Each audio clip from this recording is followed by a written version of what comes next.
Nityanandam Paramasukhadam Kevalam Jnanamurtim Dvandvatitam Gaganasudrusham Tattvamasyaadilaksham Ekam Nityam Vimalamachalam Sarvadhi Sakshibhutam Bhavatitam Trigunarahitam Sadgurum Tam Namami. Nityanandam, all of you, and welcome to day 7 of Paramashivoham Level 1. So, we just finished 108 asana sequence, the Prathama Krama, and Swami says again and again that it is yoga is way to align your body to the cosmos, preparing your body to so that the consciousness, super consciousness, can land in your body.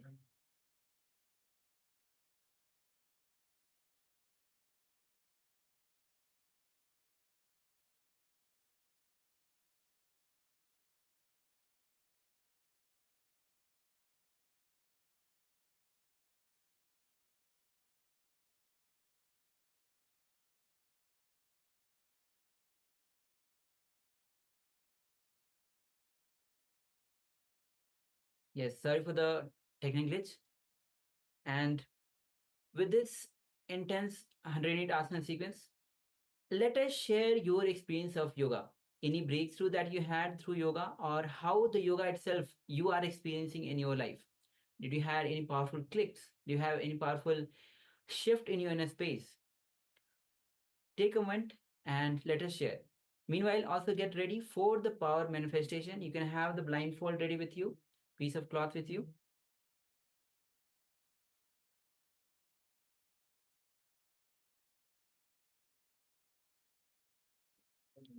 Yes. Meanwhile, you can get ready with the blindfold and also go ahead and share your experience. And meanwhile, we'll be entering into the SAS Pramana for manifesting the power of third eye.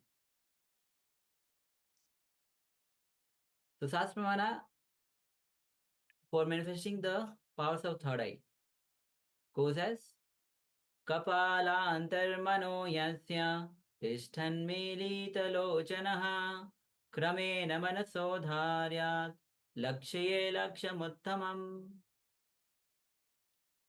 Now, the translation of this beautiful verse goes as by fixing the mind on the inner space within the crown center and sitting stably without any movement, having the eyes closed in succession. By that stability of the mind and the inner space, through the power of third eye, one directly sees the ultimate goal, Laksham, by having the vision beyond the sight that reveals any object or place, attaining the space of oneness with the source Paramashiva. So with this, let's get ready to manifest the power of third eye. Yes, so once again, requesting participants, please put on your eye bands.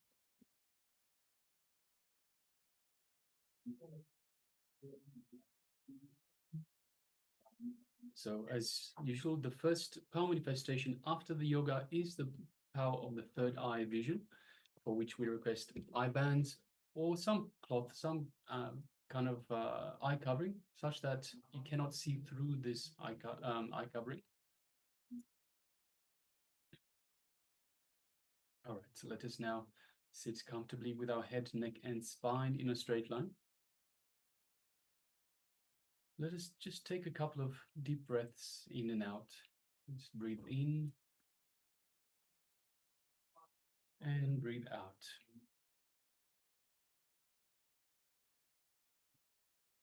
Breathe in and breathe out. Breathe in and breathe out. And let us just feel relaxed.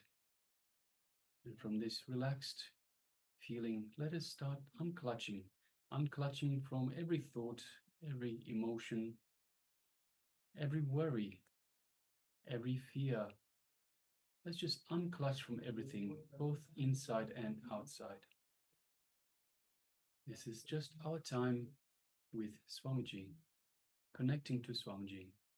So let us continuously unclutch Anytime our brain, our mind pops some thought or emotion or worry into our head, let us just unclutch again and again, coming back to a space of unclutching, a space of restful awareness. Now let us move our gaze to the Anandagandha region, just below the heart center. Let us invoke Swamiji in our heart center, in our Anandagandha. So that is just by mere remembrance of Swamiji in our inner space, in our Anandagandha, invokes the Master in our inner space. And as we do, let us feel the love and compassion, the infinite grace that Swamiji is radiating, showering upon us. Just take a moment and feel this love and compassion, His infinite grace in your inner space.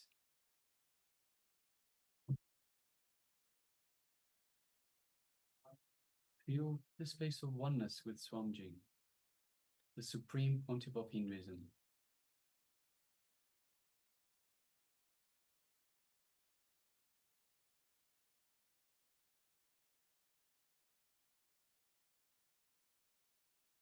Now let us just gently move our gaze to the third eye, situated between the eyebrows.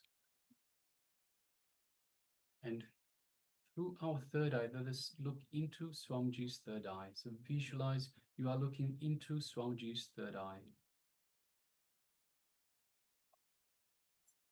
And as you do so, you're creating a connection, like a spiritual, energetic cord from your third eye into Swamiji's third eye.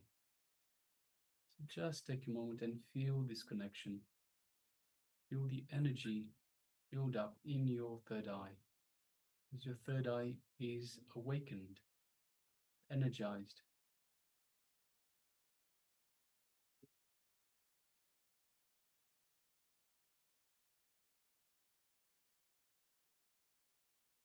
Now let us start chanting the Mahavakya. Om Nityananda Paramashivoham. Om Nityananda Paramashivoham. Om Nityananda Paramashivoham.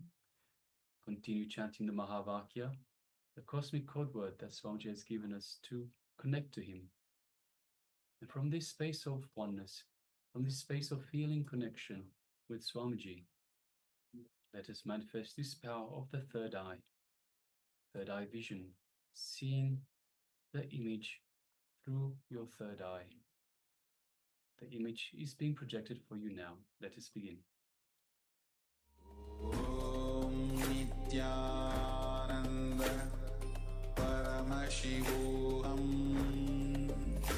Om Nityananda Paramashivoham.